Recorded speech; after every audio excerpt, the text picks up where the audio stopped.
Welcome back! My name is Baller Scuba. This is Video Games Over Time. We are still in 1987. Today, we're going to talk about Stationfall. The story of Stationfall takes us back to Infocom. We have talked about Infocom several times before. They have been responsible for Zork, Deadline, and Wishbringer. We last talked about Infocom in our video on Leather Goddesses of Phobos. For Stationfall, Infocom turned again to Steve Meretzky. We have talked about Steve Meretzky before. He has been responsible for Planetfall, partially for Hitchhiker's Guide to the Galaxy, and for Leather Goddesses of Phobos. Stationfall is a sequel to Planetfall. After the events of Planetfall, the player takes over as the same character, who has received a promotion from Ensign 7th Class to Lieutenant 1st Class. 5 years after the adventure of Planetfall, the character finds himself stuck at a desk job dealing with paperwork. It is an interactive fiction game. It uses basically the same game engine as previous text-adventure games that we have played from Infocom previously. Infocom released Stationfall to computers on April 30th, 1987. That is a brief backstory to Stationfall. With that told, it's time to look at the physical items, or feelies, that came with the game. Stationfall comes with a Stellar Patrol patch containing the Stellar Patrol logo that reads "Boldly Going Where Angels Fear to Tread." The patch is for a Lieutenant 1st Class. The game comes with an envelope of Stellar Patrol of the 3rd Galactic Union official blueprints. It bears the same Stellar Patrol logo that says "Boldly Going Where Angels Fear to Tread." The cover reads, "The blueprints herein are printed and dispersed solely for the uses and purposes of the Stellar Patrol of the 3rd Galactic Union as outlined in the Stellar Patrol Blueprint Rules and Regulations Handbook, or as determined by an authorized disperser of these blueprints or by any commanding officer, provided that such uses or purposes are in a manner consistent with the rules and regulations of the Stellar Patrol. Failure to comply with said rules and regulations with regard to the confidentiality of Stellar Patrol blueprints will be treated as an act of treason and punishment determined accordingly. All local restrictions apply." There are 9 blueprints contained inside the envelope. They detail the layout of a deep space station Gamma Delta Gamma class. There is also a 10th page with a key to help read the blueprints properly. Finally, the game comes with authorization forms. The first form is an assignment completion form, QX17T. It has been filled out by the main character. It shows a date of April 12th, 11/3/49, at time 42:54. It shows the character's rank as Lieutenant 1st Class, then their ID number as 1451, 352, 716. The assignment is filled out as: take a space truck from the Deck 5 cargo bay, proceed to Gamma Delta Gamma 777G 5959, Sector Alpha Mu 79. Pick up 24 pallets of request for Stellar Patrol issue regulation black form binders request form forms. This is a top priority assignment. It then details the astrogator's navigational data with time course data. There is then a lengthy fine print at the bottom that starts very mundane, but eventually reads, "This form is regulated by all pertaining regulations as codified in the Stellar Patrol Omnibus Form and Paperwork Policy Book as published on May 15th, 11/3/39, and amended on 437 subsequent occasions, and is considered a legally binding document in a court of law, or in a court of basketball, or any other court you can think of. This form was designed and printed under the auspices of the Stellar Patrol Forest Planet Management and Printing Offices, or maybe it was the Printing Planet and Forest Management Offices, or perhaps the Florist Plants and Painted Manacle Officers. Does anyone really give a hoot? Does anyone who isn't really insane read this far into the fine print? I mean, you have to be really off your rocker batty nutso to even get halfway through the second line. Imagine what it's like for a poor Ensign 4th Class, having to write ream after ream of this trot day after day, month after month, year after cripping year. It's enough to turn your brain to guacamole. No, wait, it's worse than that. It's enough to turn your brain to quivering Gishinette jello puddles. Narr. The second form is Robot Use Authorization Form JZ59G, also filled out by the main character. It shows a date of April 12th, 11/3/49 with a time of 42:57. It shows the form applies to the robot pool on Deck 5. It contains instructions to issue that read, "This form should be presented at the robot pool indicated above. If no such pool exists, return this form to its issuer along with 8 completed copies of missing or non-existent robot pool report form GY98M. At the indicated robot pool, this form should be given to any party or parties thereabouts responsible for the discharge of robots, or if the indicated pool is automated, to the appropriate automated system or systems." The form also contains instructions to the robot pool that reads, "One robot may be discharged into the care of the issue of this form for such purposes as are specified under the Stellar Patrol Omnibus Robot Use Policies and Procedures book. Copies of this form should be sent to the issue's immediate superiors, the ship's records officers, Archives 1, 2, and 3, the issue's permanent record file, and the files of the indicated robot pool." The form also contains instructions to the robot in what appear to be barcodes as well as the same fine print as the previous form. The third and final form is the Class 3 Spacecraft Activation Form HB56V, which is also filled out by the main character. It shows a date of April 12th, 11/3/49 at time 42:59. The form shows a list of Class 3 vehicles that the form applies to, including a Trans-Space Dock Tugboat, Forms Transport Space Truck 6 meter, Forms Transport Space Truck 9 meter, Forms Transport Space Truck 12 meter, Titanium Hull Swamp Walker, Deep Space Trans-Ion Particle Plucker, Ambassadorial Shuttle 1 person, Ambassadorial Shuttle 2 person, Ambassadorial Shuttle more than 2 person or 1 person plus any number of non-humans, Scooter Intrasystem Captain Zowie model, Zero Energy Puddle Sitter Sitting Duck brand, Semi-oofing Gig Bung Powered Double Foos. This form also has the same fine print as the other 2 forms. The back of the box has an introduction that reads, "What a trotting crip! Since your incredible heroics in Planetfall, where you risked life and limb to save the planet Reseda, things have hardly changed at all. Sure, you were promoted to Lieutenant First Class, but this only meant that your dull life of cleaning grotch cages was replaced by an equally dull life of paperwork. Now you've got another assignment tailor-made for a grotch brain. Pilot a space truck to a nearby station to pick up a load of trivial forms. Trot and double trot." But all is not lost. By a happy twist of fate, your companion for the journey is your old pal Floyd. That's right, it's the same mischievous little robot, crayons and paddleball at the ready, who was your helpful buddy in Planetfall. Getting to the space station is easy, but once there, you find it strangely deserted. Even the seedy space village surrounding the station is missing its ragtag tenants. A spooky alien ship carrying only an empty pedestal rests in a docking bay. An ostrich and an Arcturian balloon creature are found, abandoned but in perfect health. The commander's log describes the mysterious breakdown of machinery demonstrated by a roving hull welder who seems bent on your destruction. And finally, even Floyd begins acting oddly. Steve Meretzky, whose interactive fiction successes include The Hitchhiker's Guide to the Galaxy, TM, and Leather Goddesses of Phobos, TM, won a Best Computer Software Designer Award for Planetfall. Infocom fans consistently rating Planetfall among their favorite computer games have been begging for a sequel. Even if you've never played Planetfall, you will enjoy Stationfall. The puzzles will challenge your intellect, the humor will keep you laughing, and Floyd will win your heart. The manual has a preface to the story as well. That reads, "After the fall of the Second Galactic Union in 1716 GY, a 10,000-year dark age settled upon the galaxy. Interstellar travel was non-existent, and many star systems descended into a near-barbaric state, burning fossil fuels for energy and growing food directly from exposed topsoil.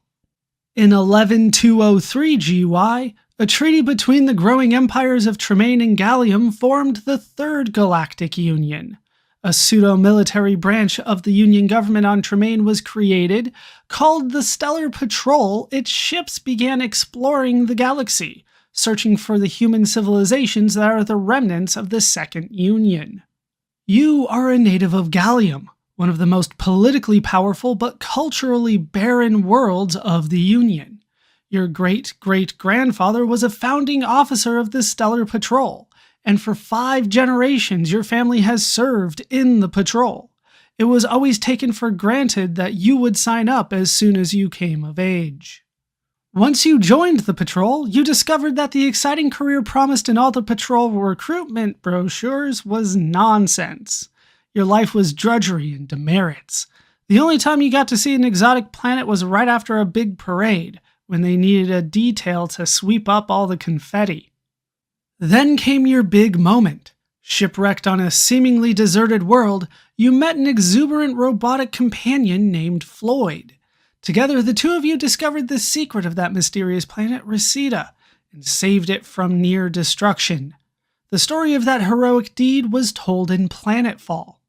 As a result of your heroics, you were offered and quickly accepted a juicy promotion. Goodbye, Ensign 7th Class. Now you are a Lieutenant 1st Class. No more scrub work. No more bathroom details. No more cleaning of the grotch cages. Finally, your life in the Stellar Patrol would be as exciting as those brochures had promised. Oh, how naive you'd been. Your daily routine simply replaced tedious scrub work with tedious paperwork. Since your planetfall on Reseda, 5 long years have dragged by, without a single solitary event worthy of note. Why, just look at today's thrilling assignment. Scooting over to Space Station Gamma Delta Gamma 777G 5959 Sector Alpha Mu 79 to pick up a supply of Request for Stellar Patrol Issue Regulation Black Form Binders Request Form forms. Those are the physical items that came with Stationfall. With those explored, it's time to play the game for ourselves. And here we are in the game. This is Stationfall. You can tell because it's in the middle of the screen. Let's go over the beginning first. It's been 5 years since your planetfall on Reseda. I've been saying Reseda, let's stick with it. Your heroics in saving that doomed world resulted in a big promotion, but your life of dull scrub work has been replaced by a life of dull paperwork. Today you find yourself amidst the administrative maze of Deck 12 on a typically exciting task.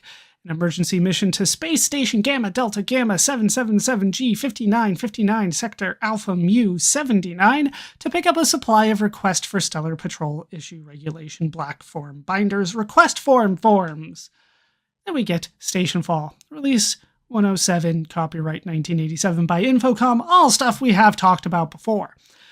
We have played many games like this. If you are unfamiliar with it, this is game like 17, so I'm not going to explain it too much, but it's probably not 17, but it feels like it sometimes. So we're going to just kind of go in. I'm going to type in the commands that I know I need to do and stuff like that. Let's kind of talk about a brief thing. Top right, moves. It says that I've already done 4,456 moves. That's very misleading. That's the time. It's 44:56. I am told that you do need to start before 45:50. So if your time is after 45:50, just restart until you get a better time. Okay, let's get in. We've introduced the game several times at this point, it feels like. Let's just do it. We're on Deck 12. You are in the heart of the administrative level of the ship, the largest level of the SPS Dumphy, or any other Stellar Patrol ship for that matter. The corridor continues starboard and a room lies aft. Beyond the door to port lies the bulk of the Duffy. Next to the door is a slot. Like I do in all Infocom games, we're going to start by just turning on maximum verbosity. Just tell me everything all the time. All right, so we're kind of going to ignore starboard or aft or port or anything like that. I'm going to still do northeast, southwest. So we're going to go east to start. Cargo bay entrance. The Deck 12 corridor ends here at the entrance to the cargo bay to starboard. A smaller entrance leads 4 being north, I guess. And there we can make it to the robot pool. This is where we have been told several times we already went to. This is where a lieutenant first class would come to obtain a robot for use on an important assignment, also for a trivial assignment like yours. The only part of the complex robot authorization equipment that is visible to you is a slot for inserting your form and a keypad for typing your selection. You can exit aft. In the first bin is a bulky robot, obviously intended for heavy lifting. A brass plate on one of his pneumatic arm lifts says Rex. Bin number 2 holds a spindly little robot, a specialized model designed for bursting and decollating multi-part forms. A tiny nameplate on her perforating extension reads Helen. You can't see the robot in the third bin very well, because he's crouched in the corner. He's a short robot, and he seems to be playing marbles. Just a hunch, I think we're going to get robot number 3, but 1 and 2 are probably much more useful for my actual assignment. All right, we have a robot form. We're going to put that robot form in the slot. Put the form in the slot, basically like I was told. This form is swallowed up, followed by a long pause for triple redundancy processing. A taped voice whispers in your ear, "Authorization approved. Type the bin number of the desired robot." The third robot looks up from his marbles, jumps to his feet, and starts waving wildly. It's Floyd, your robotic companion from Reseda, footnote 3. You've seen him only occasionally since he opted for assignment in the Stellar Patrol those 5 long years ago. Footnote 3. The start of your acquaintance with Floyd and the episode on Reseda are recounted in Planetfall, footnote 8. The author wishes to refute any claims that the use of footnotes is a ripoff of the interactive fiction version of The Hitchhiker's Guide to the Galaxy. This is not true. Well, maybe it's a little bit true. In which case, the author wishes to point out his right to rip off his own ideas. So there. Was it your idea, Steve? Or was it Douglas's idea? All right, anyway. We are going to choose Floyd. So we type 3. To choose bin 3, which is where Floyd is. Come on, Floyd. Yippee, yells Floyd, bounding joyfully over and giving you a big hug. Absolutely. We could use somebody useful, or we could use Floyd. I chose Floyd. From here, we want to go south to the cargo bay entrance. Floyd follows me. Very nice to see that again. Let's go east to the cargo bay. This huge airlock is essentially a giant loading dock where truckloads of forms arrive from various printing plants throughout the sector and are immediately distributed throughout the administrative deck. The only exit on foot is back the way you came. A space truck, its hatch closed, waits in the cargo bay. Floyd follows me again. Let's open the hatch. The space truck hatch swings open. Floyd examines himself for signs of rust. Don't we all? We're going to get in the truck at this point. Into the space truck. This is a 12-meter rig. We are authorized to have that one. That was on the list. That list took me like 5 times reading to get it all right. The largest Class 3 spacecraft made, with seats for a pilot and co-pilot. Below the viewport is a spaceband radio, a red button for activating the emergency beacon, plus a slot and keypad for controlling the autopilot. The hatch is open and the rear of the truck is empty of cargo. You can see a survival kit here. Floyd follows me. All right, let's close the hatch. Sit on pilot seat. We're now in the pilot seat. Floyd clambers into the co-pilot seat, his feet dangling a few centimeters short of the floor. Let Floyd launch the space truck, please. Floyd has not crashed a truck in over 2 weeks. Been so long. We want to then put our form, the spacecraft form, in slot. We have several forms. This is the one for the truck. The form is swallowed up, followed by a long pause for triple redundancy processing. You hear a recorded voice. Spacecraft activated. Type in the course heading. And we want to I think we want to wait. Yeah, we want to wait until the proper time. So we have to wait till between 4,700 and 4,749 hours. So one more. There we go. And now we can type 464. That'll get us where we need to go. Our recording says, course set. Launch in approximately 30 millicrons. Okay, let's just wait.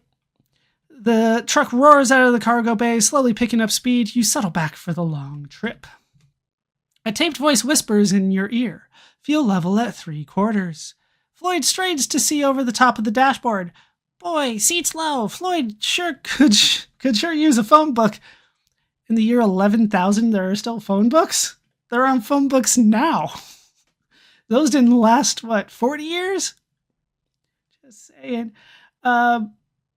You can just do G once again to just keep waiting. We're just going to keep waiting. There is a moment of stillness as the rear engines cut out. The moment ends as the braking rockets in front roar to life.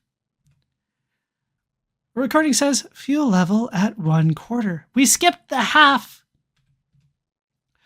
All right, a tiny star directly ahead grows brighter and resolves itself into a distant space station.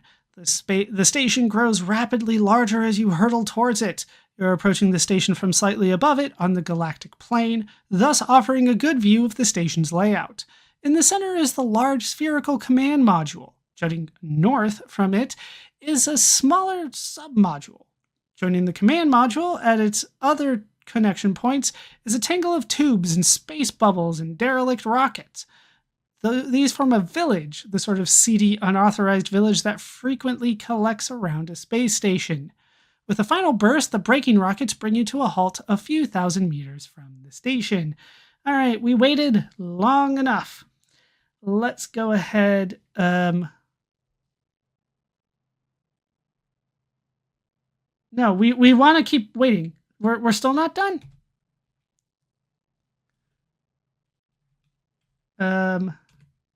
Yeah, all right. One more. I felt like it was like we were done, but apparently not. The maneuvering thrusters kick on, nudging you towards the station.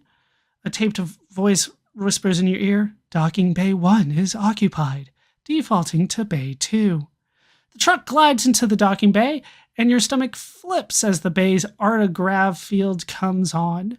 The truck settles the last few centimeters to the floor. The bay floods with air, and a voice whispers, Stationfall.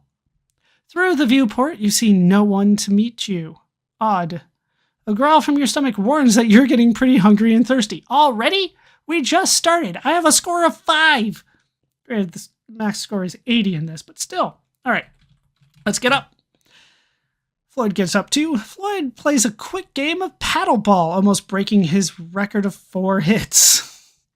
You would think a robot would be better than that. Drop form. We don't need that one anymore. That's the assignment complete form. We're probably not going to complete anything. Let's get the survival kit. Floyd tells you how much it hurts to repair dents. Let's open the hatch. Exit the truck. We're in docking bay 2. This is a tall, narrow bay. Your space truck is docked here. Its hatch is open. To the east is the huge door into the station. I think pretty easy to figure out where we want to go. We want to go east from here. The auto door opens as you approach and whisks shut behind you. So futuristic. Level 5. You are in the central lobby of the middle level of the space station. The elevator shaft and call button lie to the east, and the corridor heads around the shaft to the northeast and southeast. Doors lead north and west, and a ladder leads both upward and downward. There's so many options here.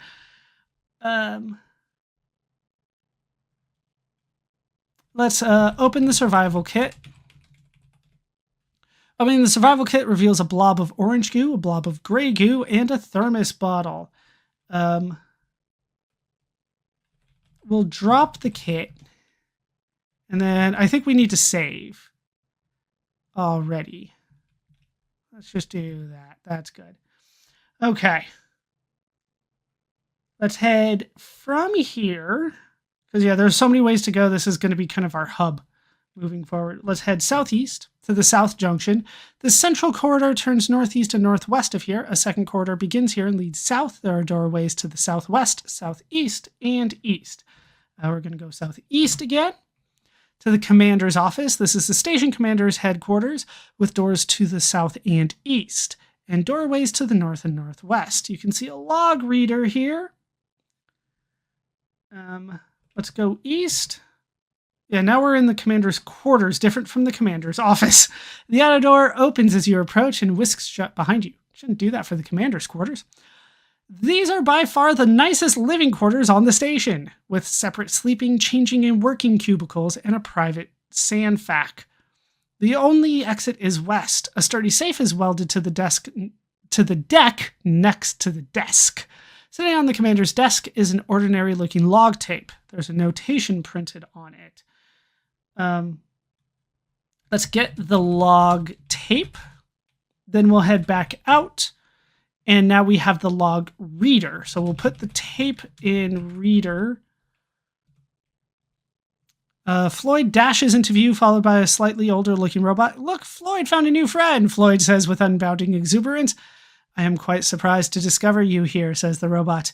I have not seen a soul for a day now, perhaps more. But look, here I am forgetting my manners again. I am known as Plato to the humans on this station, and I am most gratified to make your acquaintance. Let's turn the reader on. I'm just going to ignore that. A gravelly voice comes from the log reader. 11-3-49, 12-2, 3800. Some crippin' jokers have been pilfering the station's fuel cells to go out on joyrides. I've hidden the fuel cells up in the dome's storage bin, slapped a lock on the bin, and deposited the key in my safe. There'll be no joyriding in my command. A mechanized voice from the log reader intones the single word, more.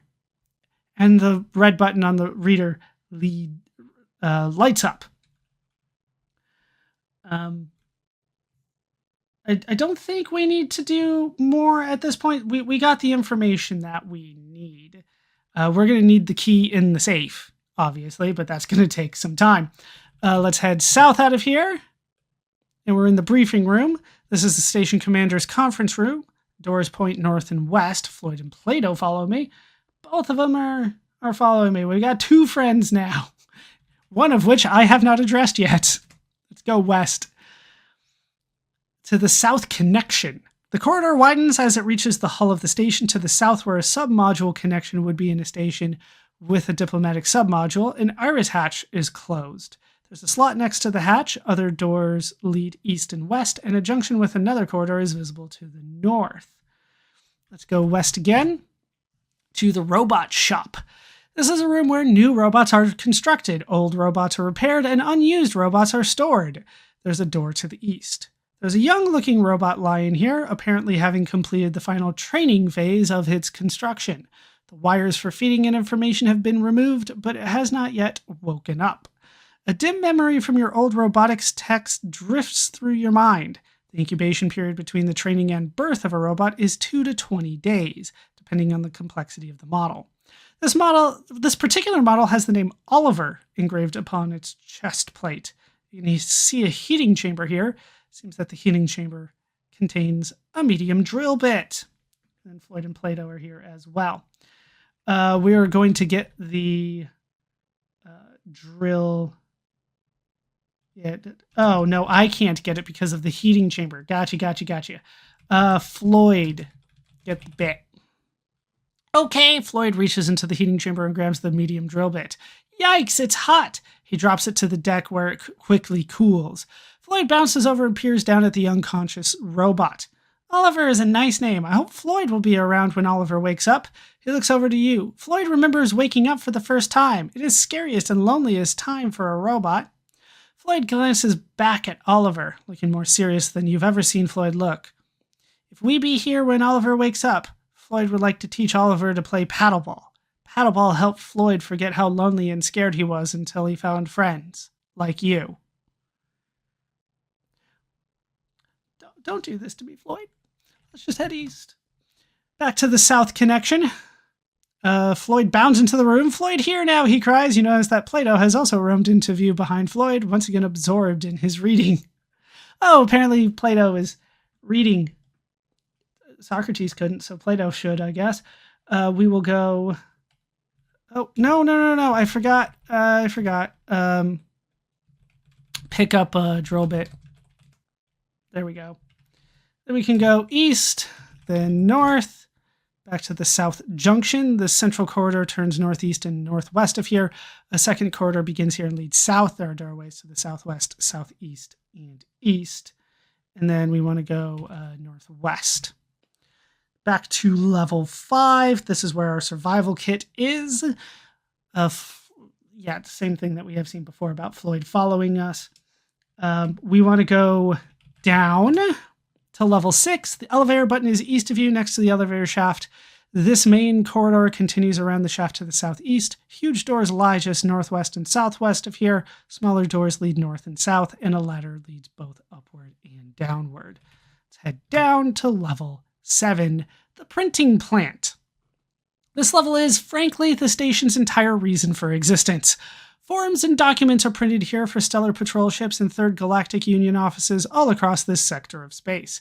The printing plant takes up this entire level, except for a partitioned area which can be entered to the northwest. The elevator shaft lies to the east, as does the elevator button, and a ladder leads both upward and downward. You can see a trash can and a mauve nanofilm spool here. I understand what each of those words means separately. Nanofilm? That's okay. But we got that. Let's open up the trash can. And there's a crumpled form in there. That's probably important. Let's take the crumpled form. And then we can go... Oh, Floyd tells Plato about a neat shortcut for calculating 7th order differentials. Give me enough time, I'm sure I can figure out some 7th order differentials, but not too many. Hopefully that X is to the 8th power at least. So the crumpled form is what we have. Let's go northwest, and that'll take us to the paper recycling plant. Outdated forms and expired files are reduced to pulp by this machinery. In addition, raw pulp is constantly being ferried into the station from nearby forest worlds. The output from this plant feeds the station's printing plant, which lies to the southeast. Someone has presumably been attempting to repair some of the machinery in this room because they left a drill lying around. Seems that the drill contains a small drill bit. Floyd and Plato follow you. You're now really ravenous and your lips are quite parched. Like, we'll get there. We're very close. Stick with me, nameless man. I assume, man, they kind of implied that. All right, let's get the drill. Plato tells Floyd one of the ancient legends about the early days of the settlement of the galaxy. Very nice. All right, we got the drill, so let's just head back. So that's southeast to the printing plant, up to level 6, up to level 5. Now we want to get the thermos. Notice that it's capitalized. Thermos is a brand name, which is kind of weird that they thought that would stick, but there you go. Get the thermos. And then we can open the thermos. Opening the thermos reveals blue soup. We will drink the soup. That tasted just like yummy blueberry walnut soup. The soup was steaming hot. Blueberry walnut. I hope it was sweet. I hope it wasn't savory. Then it makes a little sense to me. All right, let's save here now that I have... Floyd's eyes light up. Oh boy, are we going to try something dangerous now? Probably not. I just fed myself. All right, let's drop the thermos. And then we're going to go back to the commander's quarters, which is southeast, southeast, and east, back into the quarters. And then we can get small drill bit. You like Floyd, don't you, Plato? Asks Floyd. Yes, replies the taller robot. You're the only robot I've ever met who doesn't call me a nerd. Floyd smiles. All right, we will drop the small drill bit. This is the one, it was in the drill. And then we will put the medium drill bit that we picked up in there. We need to replace the bit. Okay. Don't look bored. We're about to do the big thing. All right, drill the safe. Footnote 5. You drill a hole in the safe approximately the diameter of a pencil. Footnote 5, apparently. Kids, drills are very dangerous. Don't try this at home without adult supervision. I don't want to try drilling into a metal safe, but maybe that's just me. All right, we'll drop the drill. And then we will look under the bed here. You discover a validation stamp. All right, let's take the stamp. Then we will go out of here. So we got the hole, but like we can't do much with the hole just yet, right? It's only the size of a pencil. So we're going to figure this out. Let's head back to the ladder, which is west, northwest, northwest. Back to level 5. Let's go up to level 4. You're now in the primary bunk level of the station with barracks to the north and south. To the east is the elevator shaft and the elevator call button. Docking bay number 3 can be entered to the west, and a ladder leads both upward and downward. Floyd rushes into the room and barrels into you. Oops, sorry, he says, Floyd not looking at where he was going to. You notice that Plato has also roamed into view. Yeah, still reading. He's still reading. All right, we're going to go up again to level 3. From this lobby, you can choose doors that light to the north, south, or northwest. An additional doorway leads southwest. The elevator shaft and button are just to the east, and a ladder leads both upward and downward. Floyd and Plato follow you. Okay, I think we're just going to keep going for now. We'll probably have to be back here later. All right, up again to the mess hall. This open dining area seats around 30 people. Food processing and dispensing units curve around the exterior wall. There's a doorway to the southeast, and doors lead north, south, and northeast. To the east are the elevator button, and the up-down ladder. A cup of thick brown coffee sits on one of the tables. It's still steaming, though there's no one in sight. That does not sound good. From here, we want to go north to the main storage. This is the primary storage room of the station with large stockpiles of important items. For example, basic organic materials are needed to supplement the food supply due to the tiny inefficiencies of the recycling process. This is nearly the top level of the command module, and the ceiling curves in sharply over the supply room, which curves around to doors at the northwestern and southwestern ends. You can see a detonator here. Well, I guess that's what we're doing. Floyd absent-mindedly recites the first 600 digits of pi. Those are... No, I only know like 20 or 30. All right, we got those. We want to open the detonator. Opening the detonator reveals a blackened hyperdiode. Plato helps polish a hard-to-reach spot on Floyd's back. All right, so it's burnt out. Let's take hyperdiode and drop it, because that's busted. Hey, Plato, says Floyd, play hider and seeker with Floyd. Plato glances up from his book, nods, and says, I do believe that I can spare a few millicrons for a relaxing bit of sport. Floyd bounds away, with Plato a bit behind. From out of sight, Floyd's voice faintly echoes back to you, Ollie Ollie Oxenfree. That was a very quick round, apparently. Let's head southwest, and then we'll go down back to level 3. We have some new stuff here. You spot a hull welder approaching. A hull welder is a very simple machine which repairs any leaks or holes in the hull of any sort of space habitat. Because of the potentially catastrophic effects of a break in the integrity of a hull on the cabinet's air supply, hull welders are kept active at all times, roaming around with their sensing devices alert for the tiniest leak. This welder, which is marked welder number 3, seems to be moving purposefully towards you. Its welding extensions quivering with excitement. Let's just head northwest to the laundry. All laundry rooms, planet-side as well as in space, tend to look alike. This one is no exception. The door lies on the east side. In the corner next to the dryer is a large empty spot where the washer should be. You can see a presser here. Nearby, you hear the welder move off in another direction. All right, we dodged them. So now we have kind of a process to go through. What we're going to try to do is fix our crumpled form using this presser here. So we're going to open the presser. Then we're going to put the crumpled form in the presser. Then we're going to close the presser. So far, pretty straightforward. Then we're going to turn the presser on.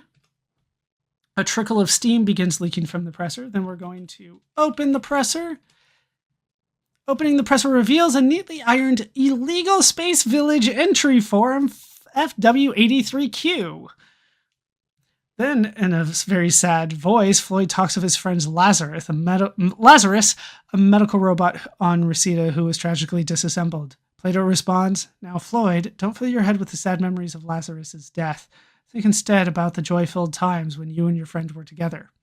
Floyd seems awed by such wisdom. I don't know. Being Lazarus and all, I assume that he might be coming back. All right, we just need to get the form at this point. Floyd stubs his toe and begins to whimper. There, says Plato. Such a reaction will not reduce the level of pain. He gives Floyd a little tickle, and Floyd begins giggling and forgets the injury. Apparently, tickling reduces the pain. All right, we need to validate the form. Done. We put our stamp on it. The presser shutters. Oh, no. I forgot. In clouds of steam, yeah, we need to turn the presser off. There we go. That was an important part. Okay, so we validated the form. We don't need the stamp anymore, so we can drop that. Then we can go east, back to level number 3, and then we can go down twice to get back to level number 5.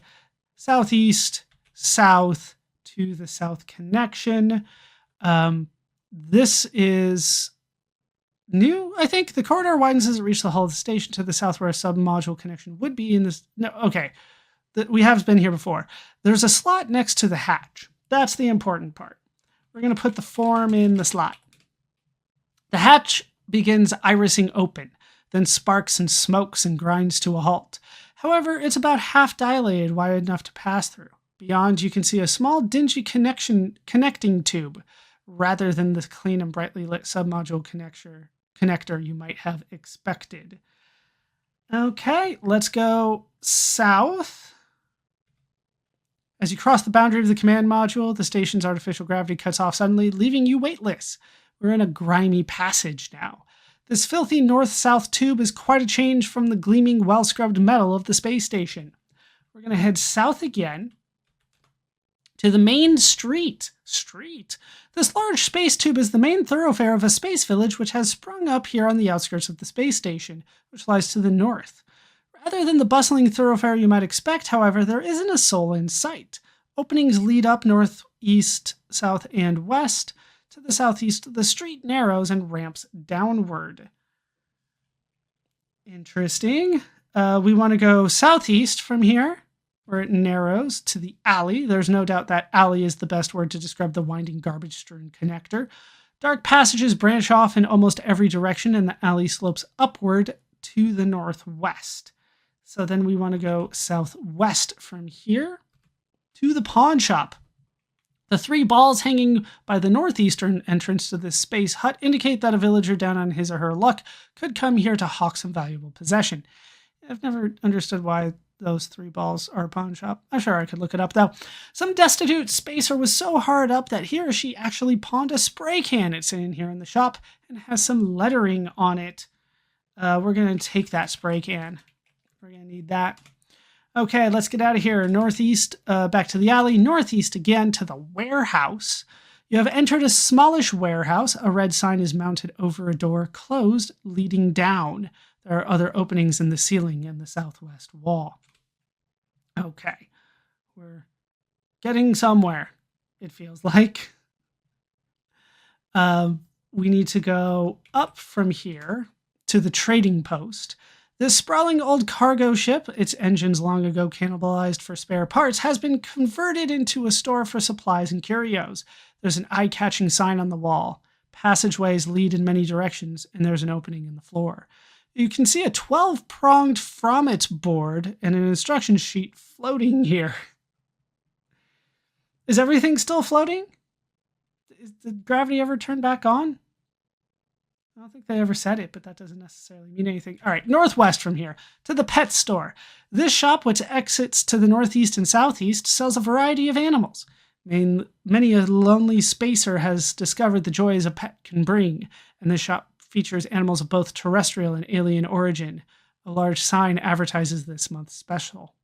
You can see a cage here. It seems that the cage contains an Arcturian balloon creature. We have talked about that before. It was supposed to be paired with an ostrich in one of the introductions. We want to look at the ceiling here. I don't think they gave us any clues for that, though. If you look carefully, you notice something that a casual inspection of the pet store would never have uncovered. A panel mounted in the ceiling. We want to open that panel. Opening the ceiling panel reveals a stick of ostrich nip. Do I want anything to do with an ostrich? I think the answer is no, but that I have to. Okay. We got the ostrich nip, and then we can open the cage for the balloon creature. As you open the cage, the Arcturian balloon creature floats out of it. Then we want to go northeast. This is to the Broadway. This is a wide, cheaply constructed space tube narrowing to the west. There are openings off this street in virtually every direction, including one leading downward. So we're going to use the spray can to lure the creature after us. That's what the can is. All right, a dusty mist puffs from the can and begins dissipating. The Arcturian balloon creature farts in, hungrily gobbling up the spores. Let's go west to the makeshift connector.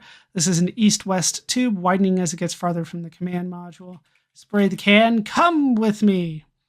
It farts in. The balloon creature will follow me. We want to go west again to the east connection. As you cross the boundary of the command module, the station's artificial gravity again tugs you against the deck. Oh, and we're being followed. East. Okay, let's go back west. And then we'll spray the can now that the welder is not with us anymore. That was bad news. Okay. The Arcturian creature farts in, hungrily gobbling up the spores. As the Arcturian balloon creature crosses the boundary between the command module and the village, it is caught unawares by the sudden presence of gravity. It sinks almost to the floor before it adjusts.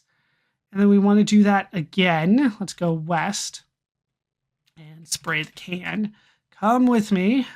All right, still with me. That's good. Southwest to the south junction. Northeast, southwest. All right, yeah, the welder is not helping me. All right, spray can. Hey, Floyd's here. He's still reading. Well, Plato's still reading. Okay. Southwest, and we want to go northwest.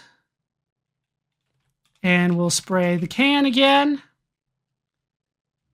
And then we go up, spray can, up, spray can.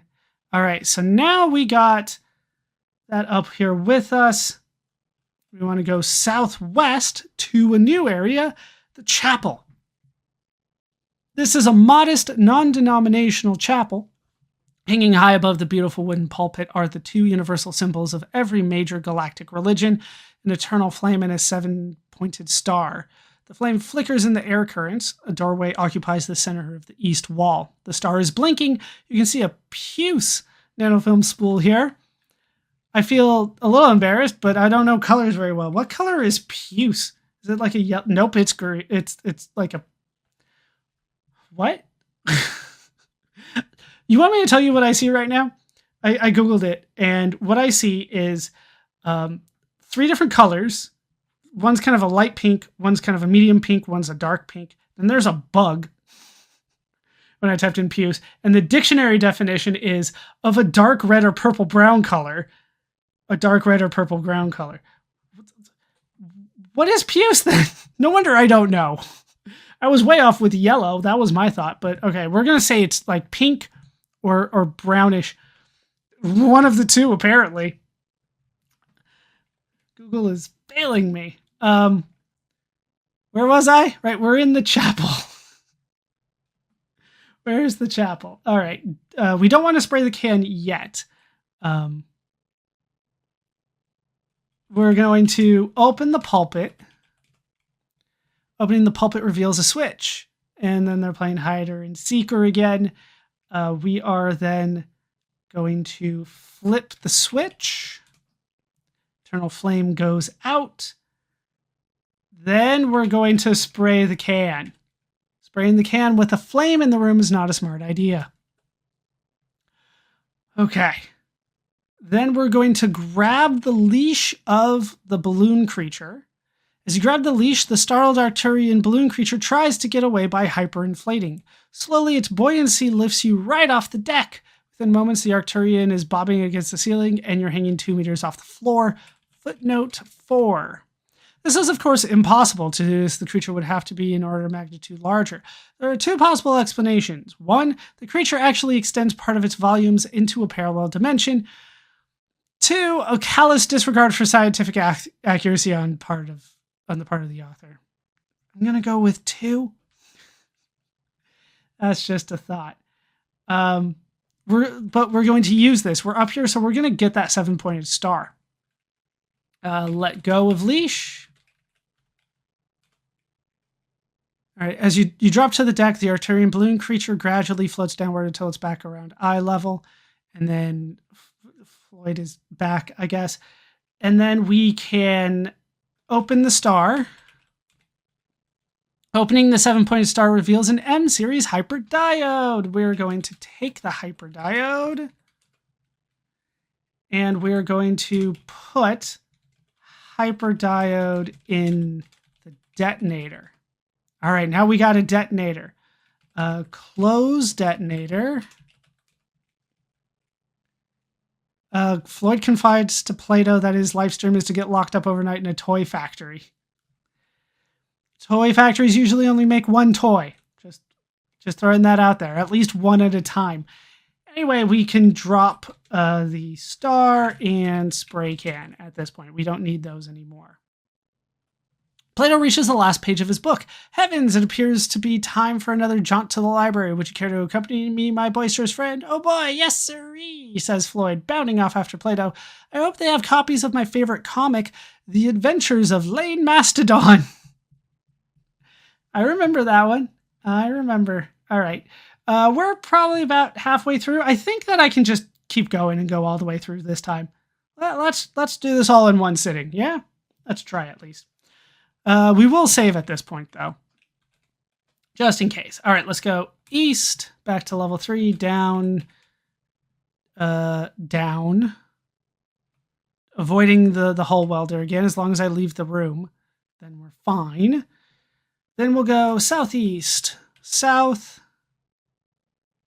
south, to a grimy passage. Oh, the south connection might have been new? I didn't think it was. No, it wasn't new. And then we went south out of here to the grimy passage. This filthy north-south tube is quite a change from the gleaming, well-scrubbed metal of the space station. So we went southeast and south twice. So we need to do south again to the main street. And Floyd is here now. We need to go northeast to the Greasy Straw. The galaxy's best zero-G restaurant lies the sign over the counter of this deserted dive. Exits lead northeast and southwest. Just straight up says no, not true. It's a lie. Head northeast again to the trading post. The sprawling old cargo ship, its engines long ago cannibalized for spare parts, has been converted into a store for supplies and curios.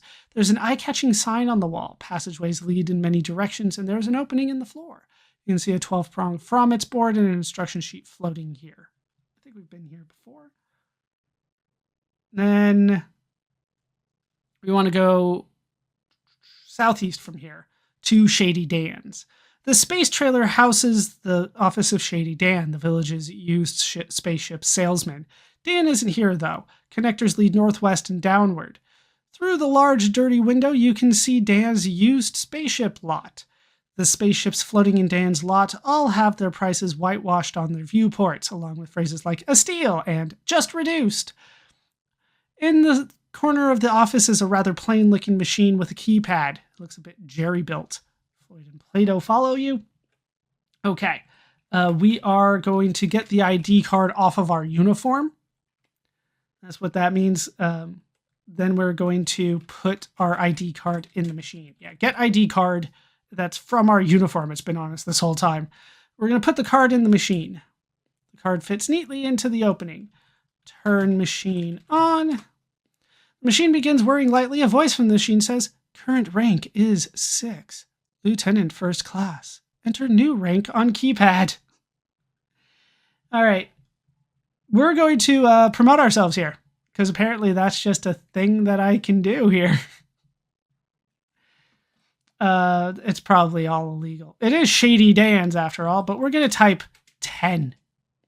New rank is 10. Grand Fleet Hyper Admiral.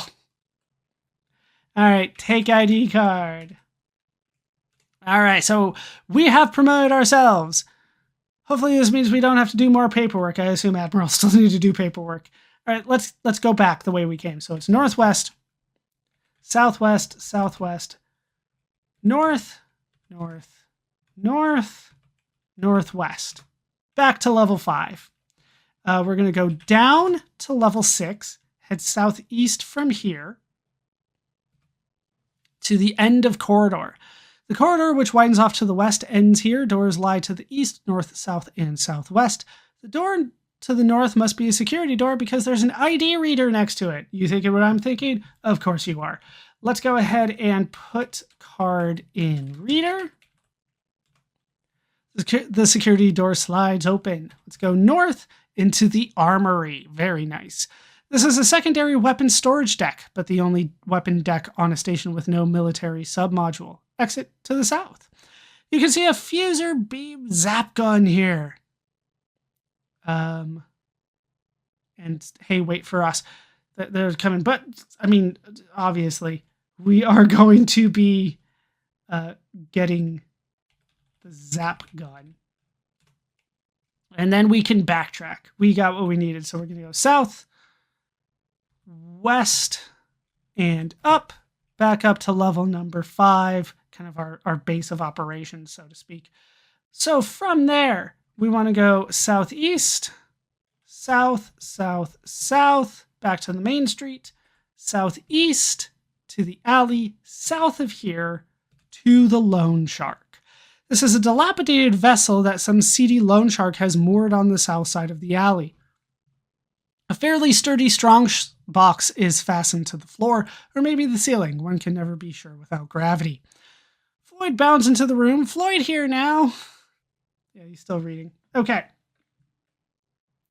We're going to examine the strong box. They put in 2 words. The box has a huge lock.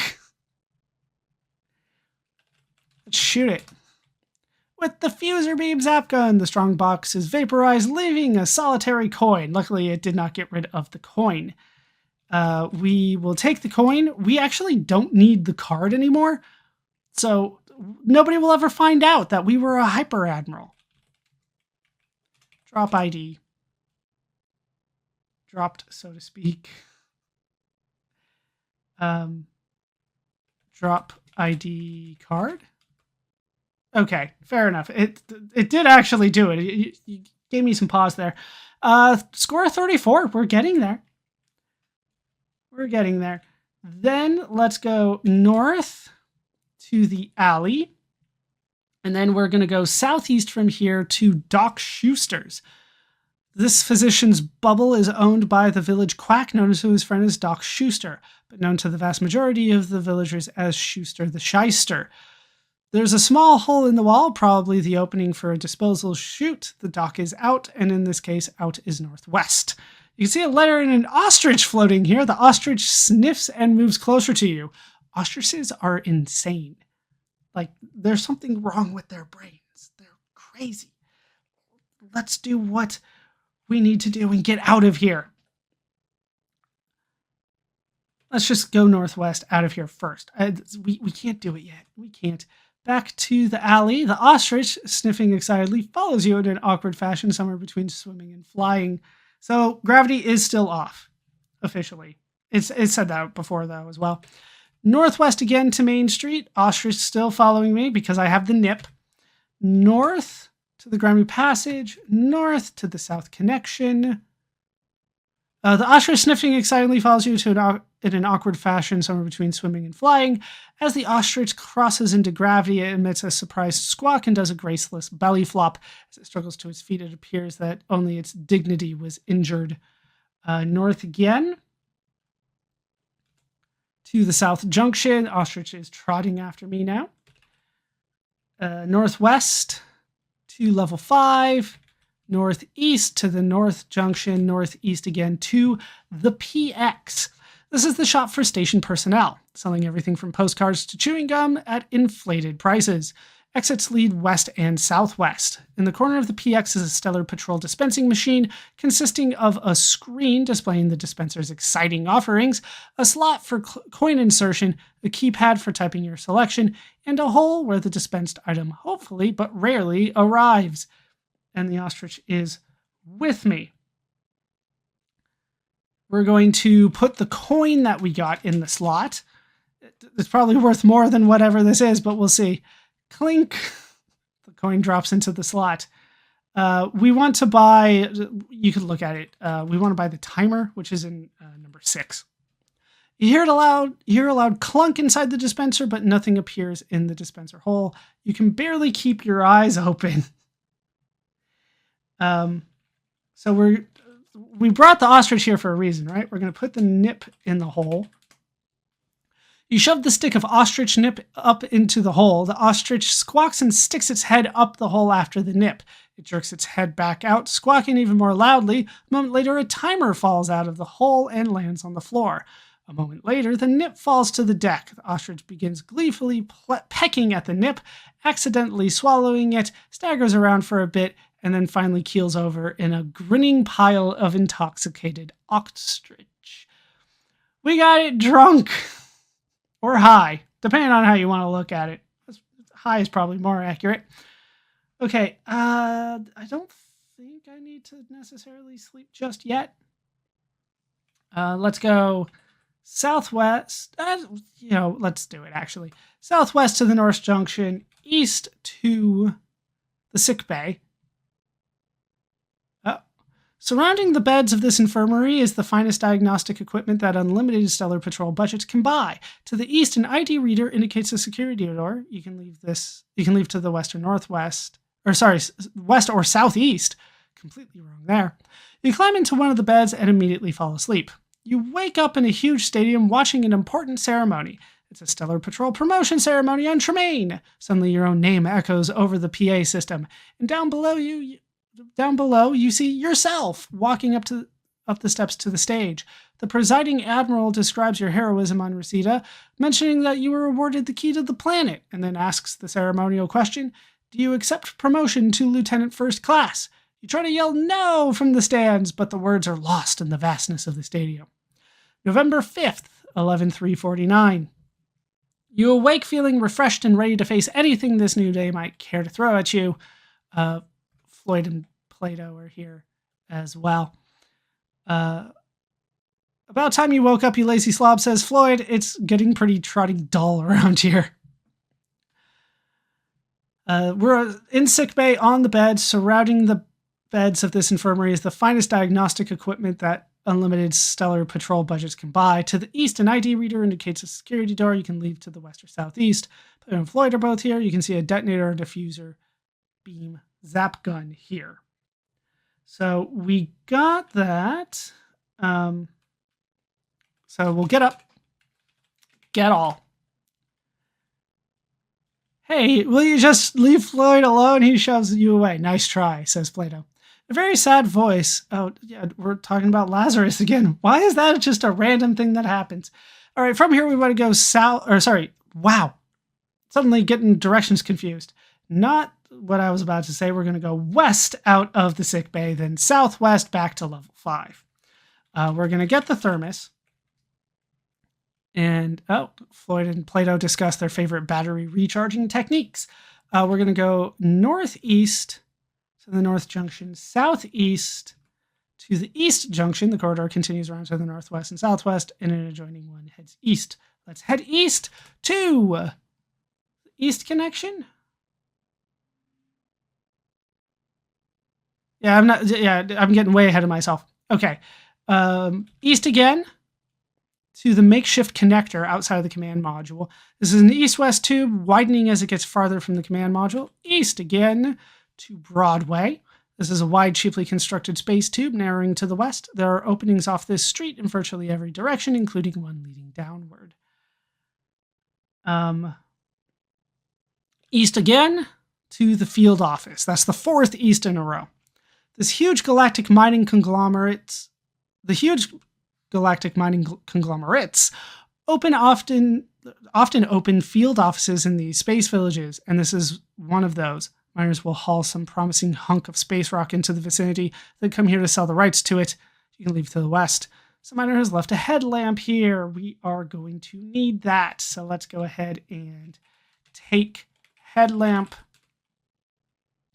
Wear headlamp. You're now wearing the headlamp.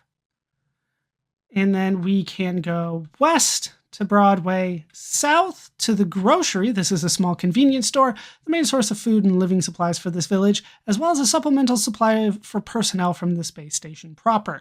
The shelves are pretty bare and there is no one in sight. Exits lead north, east, southeast, and south. A small translucent plastic bag is sitting on one of the shelves. I don't think we need that yet. Southeast to the saloon. From your experience with tawdry Space Village bars, they are crowded every millicaron of the day and night, so it's quite unusual that the saloon is totally deserted. Despite this current solitude, you can almost hear the tinny music, the loud voices, the fist fights. Openings lead west and northwest, and to the east is a partially disguised exit. Then we want to go east from here to the casino. This dimly lit space building once featured some plush decor, but now the room is ratty, faded, and reeking of tobacco smoke. Deserted gambling tables fill all 6 sides of the room. A spotlight illuminates a lone roulette wheel. The only exit leads west. You can see a pair of dice floating here. Okay, what we want to do is turn the wheel, the roulette wheel. As you turn the roulette wheel, exits appear above you and to the north. Spot a hole welder. That's not good. This is number 4. I don't know how many we've encountered to this point. Let's head up to the flop house. You've always wondered what a backroom 0G Space Village bordello was like. Well, now you know. Next to the nearest bed is a locker. Exit leads down. Open the locker. Opening the locker reveals a spacesuit. We will take the spacesuit. And we will wear the spacesuit. And then we will go down, back to the casino, west to the saloon, west to the trading post, southeast to Shady Dan's, and then down back. Actually, this is new. Yeah. To the studio. You have entered a cluttered space bubble in which an artist has been attempting to build a sculpture in the style of 91st century scrap art. The sculpture is floating in the center. Oops. At second glance, you realize that the sculpture is just simply a pile of random garbage. We've made it to the junkyard. This outdated dry dock is now a messy junkyard. A huge pile of floating junk fills the center of the bubble. Passages lead upwards and west. Of all the items floating in the scrap heap, the pair of magnetic space boots look to be in the best shape. And then Floyd and Plato follow. We will get the magnetic boots. Let's head up first, because the welder is here, to Shady Dan's. Then we can wear the boots. And then we want to go northwest to the trading post and down from here to the warehouse. You have entered a smallish warehouse. A red sign is mounted over a door, closed, leading down. There are other openings in the ceiling and the southwest wall. We're going to open the inner door. And then we're going to go down to the airlock. This is a cramped airlock with doors above and below you. The door above is open. Notice that Floyd and Plato are not here. We're going to close the inner door behind us. Open outer door. As the door opens, the air in the lock whooshes out into the vacuum of space. Are we still doing everything right? I think so. Do we want to go down? It is pitch black. You try desperately to remember, 1, whether grooves can survive in a vacuum, and 2, whether they can tear through a spacesuit. All right, we'll turn the headlamp on to scare away all the grooves. Now we're in space. This area outside the airlock is being used for vacuum storage, in much the same way that your dad kept beer cold in the backyard during winters on Gallium. In fact, the villagers usually refer to this place as the vac yard. Only the pair of magnetic boots clinging to the outer skin of the warehouse is preventing you from floating off into space. Tethered all around you, those items in the trading post's inventory that, for reasons of temperature or anti-corrosion, must be stored here in space. The door to the airlock above you is open. As you swivel the headlamp around, you discover a tiny cylinder with an even tinier label. We will get the cylinder. Put cylinder in thermos. Close thermos. So now it is preserved. We got what we came for. Okay. We're making progress. We even did a spacewalk here. Let's turn the headlamp off. Preserve that. We'll go up into the airlock. We'll close the outer door. Try to do this all in the right thing, right in the right order. Open the inner door. Air hisses back into the airlock after we close the outer door? Really? Remove spacesuit. Remove boots. I don't know how I did the spacesuit first, but we did that too. Drop spacesuit and boots. We're not going to need those anymore. Dropped, so to speak. Oh, I get it, because we're out in, like, anti-gravity. That's why they're saying so to speak. Save. Okay. But from here, we want to go back to level 5. So that is up. Southwest.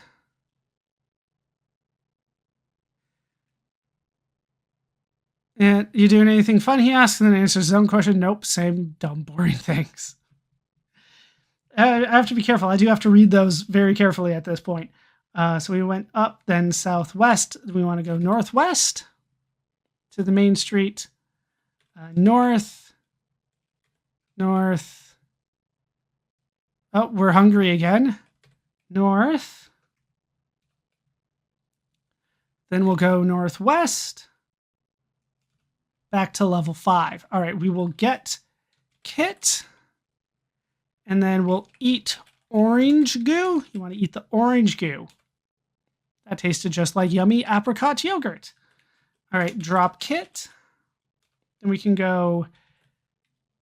You hear a message over the station's PA system. Deep space communication received at comm center. No operator on duty. This is a recording. Well, let's see about that. All right, let's go southeast to this. They're fine. Southeast twice to the commander's office. East again to the commander's quarters. Nothing super interesting here. What we want to do now is, let's again do this in the proper order. Open the thermos. Opening the thermos bottle reveals an explosive. Yeah, the cylinder that we picked up was an explosive, and it's just the right size. We are going to take explosive. Then we are going to connect the timer to the detonator.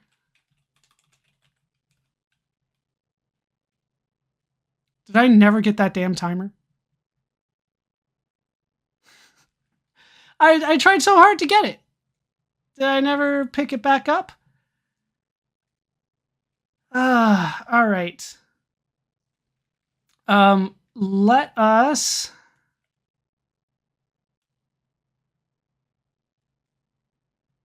figure out how to get back to level 5 from here. Oh, I can't believe I forgot to grab it after all that time. So it is let's put the explosive in thermos. Close thermos. Floyd sneaks up clumsily behind you and shouts, "Boo in here! Now's not the time." Okay, so how do I get back from here? It would be west, northwest. Oh. You jump half a meter off the floor when a voice begins speaking behind you. You relax when you see it as merely Play-Doh, but you get somewhat nervous again when you realize that he is aiming a stun ray right at your chest. In case it isn't apparent, Play-Doh is saying, "Your rather pathetic, useless life is about to come to an unheralded end." He presses the trigger and instant numbness envelops you. As you crumple into a heap, Floyd dashes to your side, his face a mask of concern. All right, so we didn't do it. That part of the story was more fun. All right, well, we'll do that. Where did I save that? Look, where am I? Okay. I'm back at the airlock. Okay.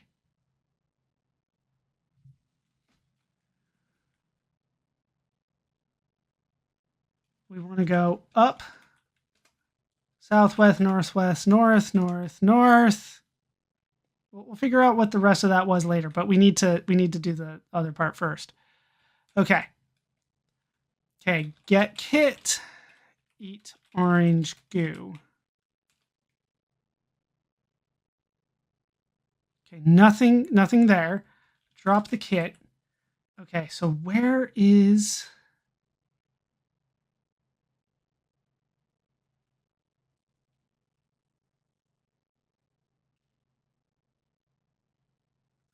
hold on, let me figure this out. All right, I think I got it. So I think it's northeast twice. This is the PX. All right, take timer. We're going to need that. Floyd looks at the ostrich with breathless excitement. Wow, an elephant. All right, we're done here. Okay, so we got what we needed. Let's head back to where we need to go. From level 5, we can go... Yeah, it was easy to get back to the PX. All right, so then we want to go southeast, southeast, east. Okay, connect timer to detonator. Open thermos, take explosive.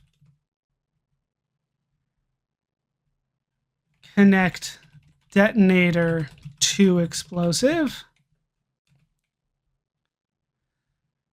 Play-Doh helps polish a hard-to-reach spot on Floyd's back. He's still nice. Let's see if we can figure out why sometime else. All right, footnote 13. Kids, Frizone explosives are very dangerous. Don't try this at home without adult supervision. Yeah. Okay, let's put the explosive in the hole. Drop timer, detonator, thermos. Turn headlamp on. Set timer to 5. Set the timer to 5. Instantly begins ticking loudly. Let us take a stroll, Floyd says, Play-Doh tucking his book under one arm. Tagging along after this simpleton human is becoming tiresome, he breezes out. Floyd hesitates, then follows. All right, we want to go west. There we go. The auto door opens sluggishly. As soon as you pass through it, zooms shut, seemingly a little sooner than normal. We're in the commander's office. There's a black scar where the log reader once sat. Interesting. You hear a deafening explosion from very nearby. You jump half a meter off the floor when a voice begins speaking behind you. You relax when you see that as merely Play-Doh, but you get somewhat nervous again when you realize that he is aiming a stun ray right at your chest. In case it isn't apparent, Play-Doh is saying, "Your rather pathetic, useless life is about to come to an unheralded close." He presses the trigger and an instant numbness envelops you as you crumple into a heap. Floyd dashes to your side, his face a mask of concern.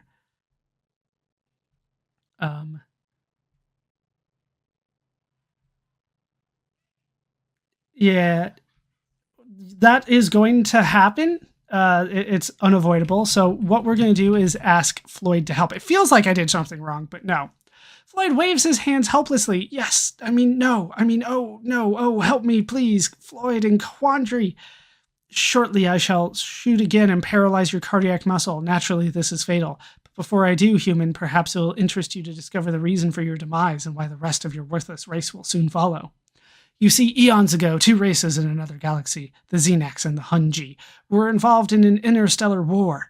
The war had raged for countless millennia before the Xenax devised an ultimate weapon, a device that would be launched into Hunji space. There, via methods beyond your comprehension, it would influence all the machines within a certain range to turn against their Hunji creators. Floyd's head is swiveling back and forth between you and Plato with a look of miserable confusion. We will keep waiting here. But the device, which was shaped like a pyramid, did more than that. Once all the Hunji were in the area were eliminated, the pyramid would influence the Hunji machinery to build a factory for constructing and sending forth replicas of the pyramid. These replicas would enter new Hunji regions, kill everyone, and create more replicas. Thus, the Hunji would be destroyed by their own machines in a matter of weeks. Somehow, the Xenac pyramid never made it into Hunji space. Instead, this ultimate weapon drifted across the galaxy, the intergalactic gulf, and was picked up by an outpost of humanity, this very station. We'll just keep waiting. As you've certainly surmised, the pyramid has engineered the deaths of everyone on this station. You're still alive, of course, but that condition is very temporary.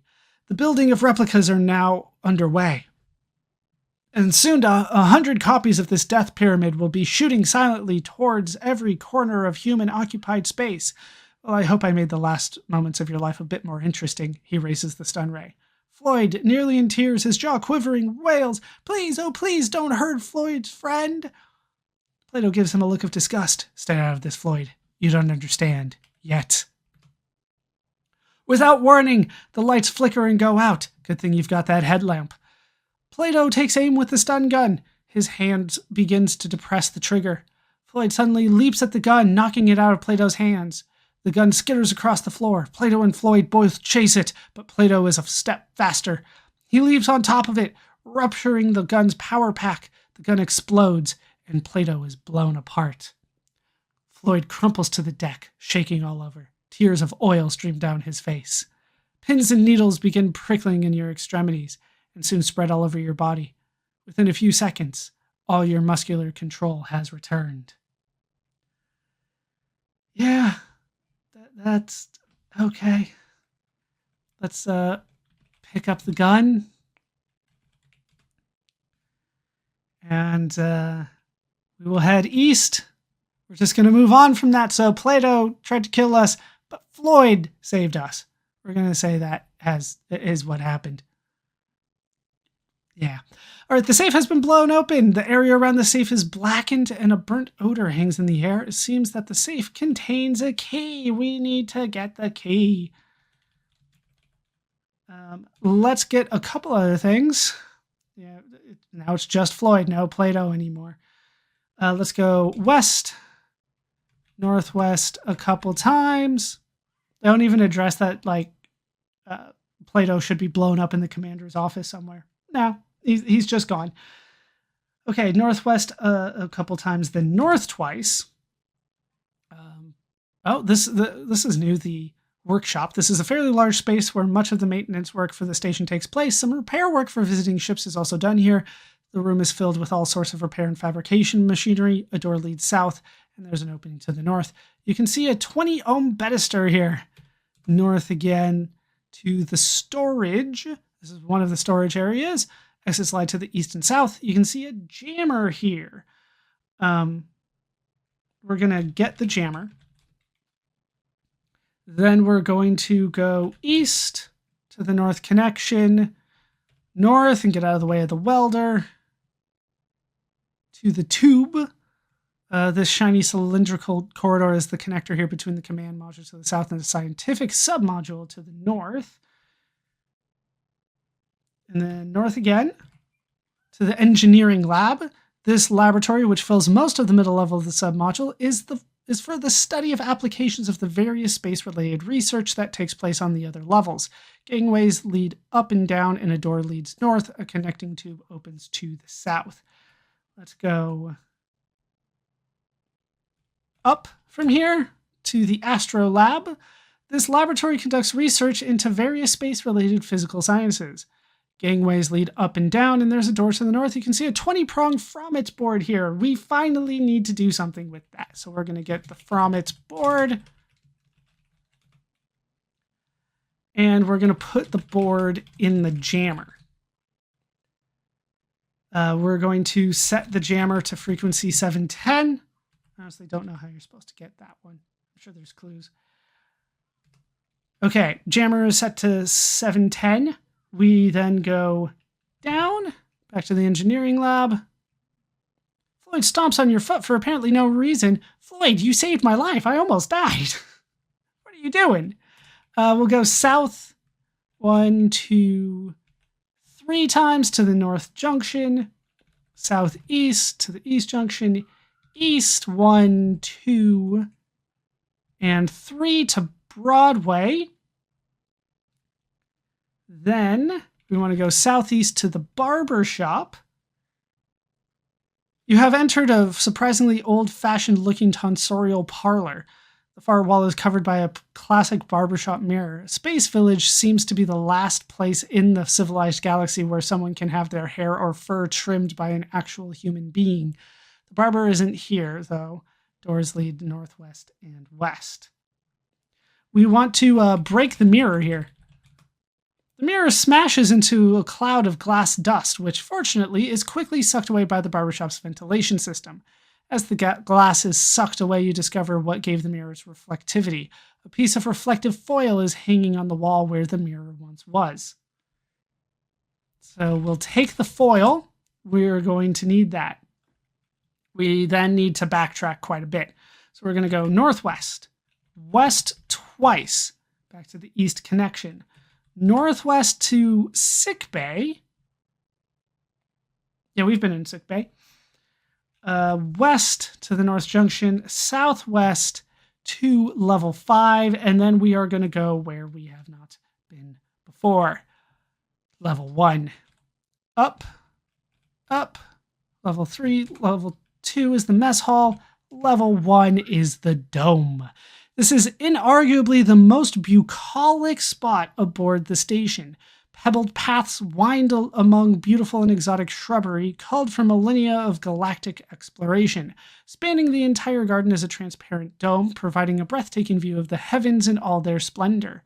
East of where you are standing are an elevator shaft, a button, and the top of a ladder. Next to the ladder are an air shaft grating and a thick metal storage bin with a sign stenciled on it. Okay, we're going to unlock the bin first. We needed the key for that. It was for a bin up here, but we kind of knew that. Open the bin. You open the bin, revealing fertilizer, gardening tools, and a supply of fuel cells. Suddenly, the cells explode. The heat and shock toss you halfway across the dome. Your solitary thought before succumbing to unconsciousness is how grateful you are that you landed in such a soft shrub. An undetermined amount of time later, you come to, shake away the cobwebs, and look around. And I dropped all my stuff, right? We're going to need the zap gun, the jammer, and the foil. That's all we're going to really need. So then we're going to remove the grate. With effort, you bend the grating and form an opening large enough to enter. That's on the air shaft. It was already loose. Then we can enter the air shaft. You're at the top of an air shaft. Handholds lead downward, and a partially open air grate leads out of the shaft. Then we're going to go down several times. You are in a large vertical air duct. Handholds lead up and down. A flat, emotionless voice booms over the station's PA system. Announcement. Prepare for launch of second-generation pyramids. Station will be eliminated by reactor overload immediately following launch. We're going to keep going. Just keep going down. Bottom of the air shaft. You have reached the bottom of the air vent. Ducts too small for you to enter lead off laterally. Handholds lead upward, and the entire floor of the duct is another large grating. Then we are going to kick that grate. The grating opens, spilling you into the room below. This is computer control.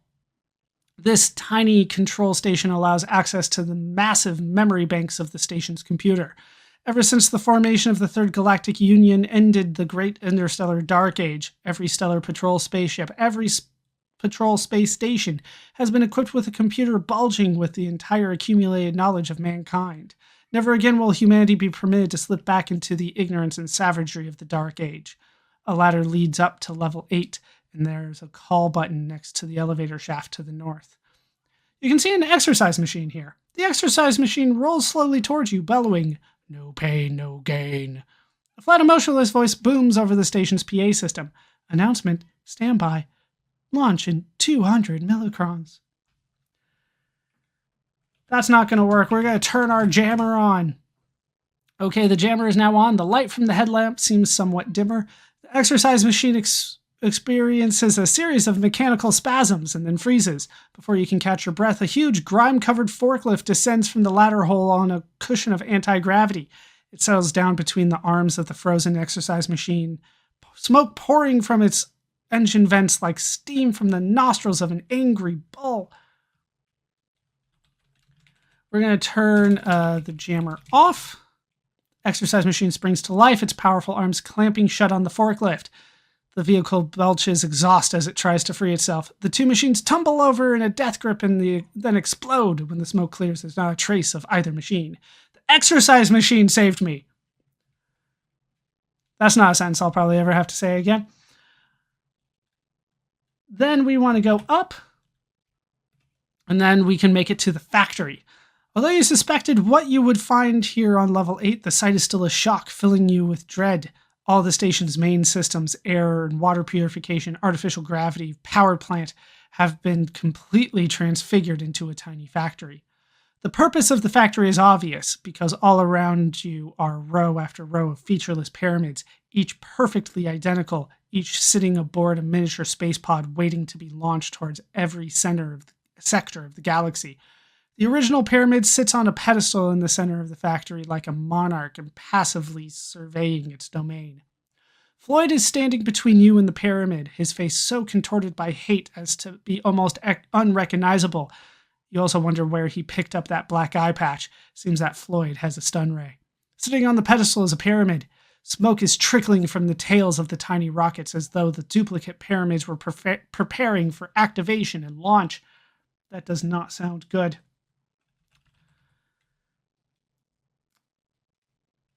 We're going to have to shoot Floyd. The bolt hits Floyd squarely in the chest. He is blown backwards against the pedestal and slumps to the deck. That hurt. That one hurt. But it was what we had to do. We now have to put the foil that we got on the pyramid.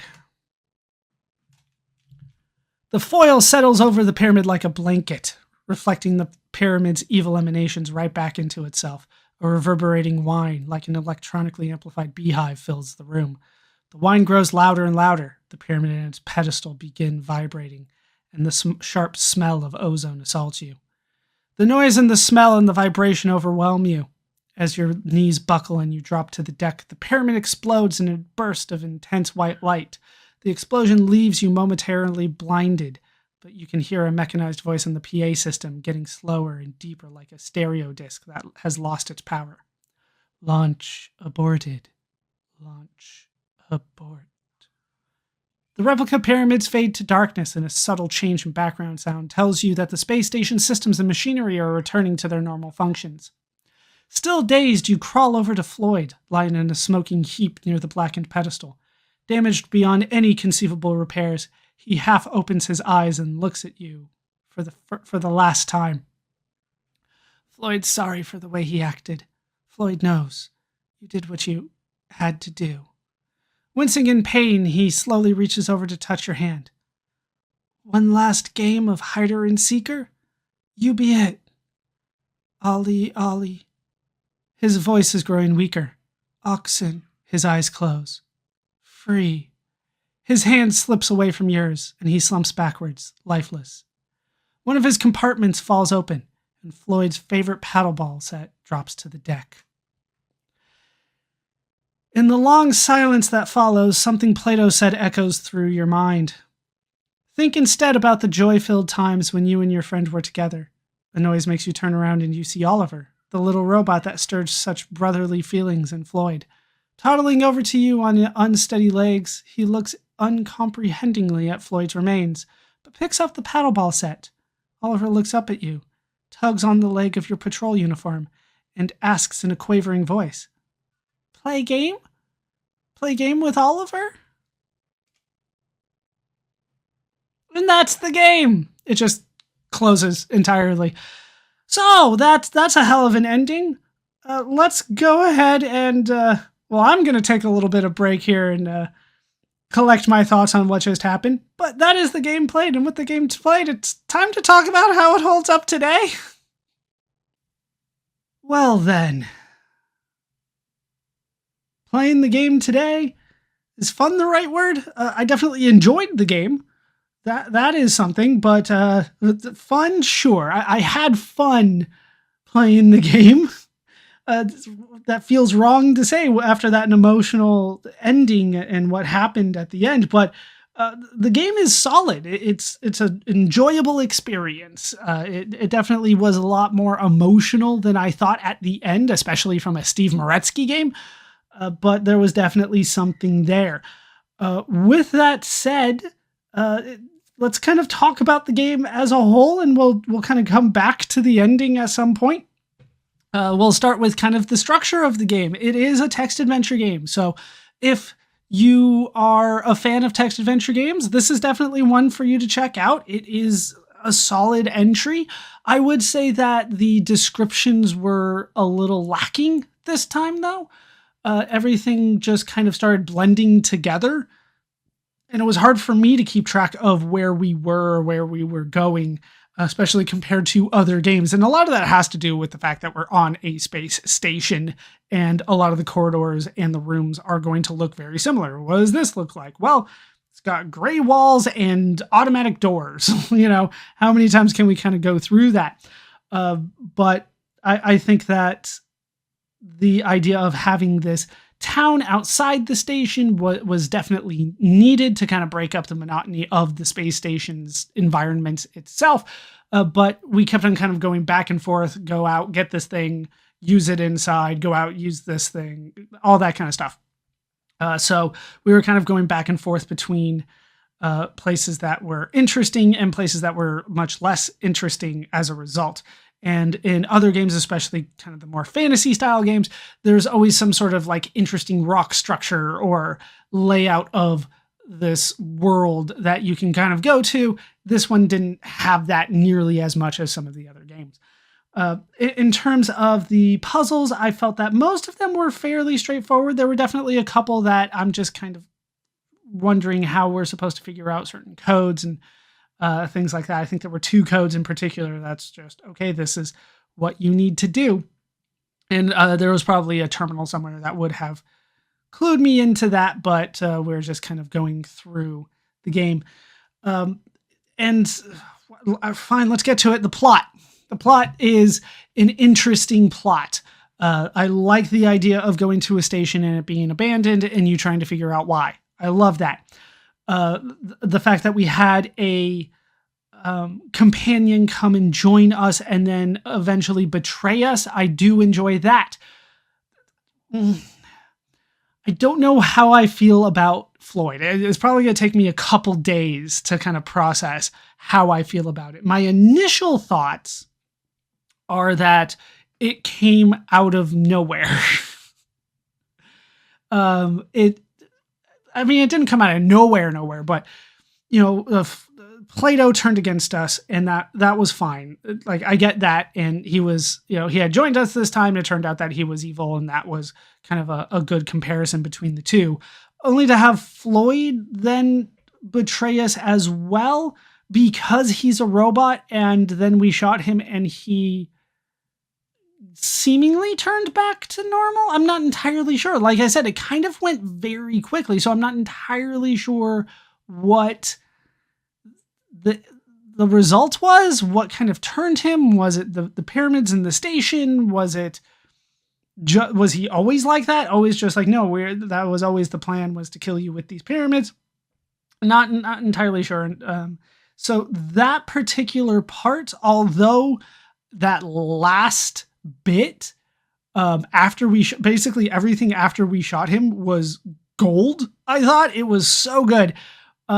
It did feel kind of out of nowhere for me. I don't know. Maybe I needed a little bit more lead up.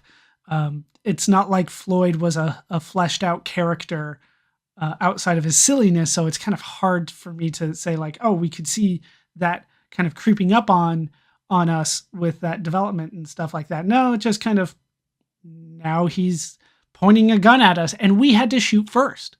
That's just the way that the game is designed. Like, he's pointing, he had, it didn't even say he was pointing at it. It just said he had a black eye patch, which I guess was supposed to tell you that he was evil. And he had a ray gun, which I guess you had to assume was pointing at us. Well, it was a stun gun or something like that. But it was interesting. But yeah, that ending was written very well, but I'm not sure it was as earned as it could have been. But graphics would have made it better, and a little bit more from Floyd kind of just being more annoyed with us. I don't know. He was annoyed with us, but it didn't feel all that different from Planetfall. So I'm not entirely sure if I was supposed to pick up anything or if it was just supposed to be the sudden turn at the end. So those are kind of the main aspects of the game. There's not too much more for me to talk about when it comes to that. So let's just kind of talk about the recommendation, I guess you could say, of whether this would be a game to play. And once again, like a lot of other text adventure games, you kind of already know whether you want to play it or not. So that's kind of my recommendation is, do you like text adventure games? If the answer is yes, then this game is for you. If the answer is no, then it's not for you. If you don't know because you haven't done it, I definitely wouldn't start here, right? This is not the place to start. At least do Planetfall first. But there's a lot of other Infocom games that I would not necessarily recommend instead of this game, but I would recommend before this game, because I feel like it has references to the other things, but it also is a different experience than what you're going to get from the other games. This one wasn't as silly as I thought it was going to be. Most of the humor came from outside the game itself. I'm not sure that if I played this game, without reading all the outside materials, all the manuals and the feelies and those introductions, I'm not sure I would get Meretzky's sense of humor in it. It definitely doesn't have it as much as his other games. I think we were kind of just going for a little bit more serious thing here, and it's a little the humor kind of came from more environmental stuff. The fact that you have a 12-meter forms delivery space truck, whatever it was officially called. The fact that you can just make yourself a hyper admiral with this machine and Shady Dan's. It's not explicitly said that it was funny the way that other games that he wrote would have made a joke, and it just didn't happen this time. So it's good. It's hard not to place it among the other Infocom games. I would say that it is probably in the top half, but not the top ones for me, but the ending really shot it up at the end. It's good. That ending is very good. Once again, I just kind of wish it was earned a little bit more.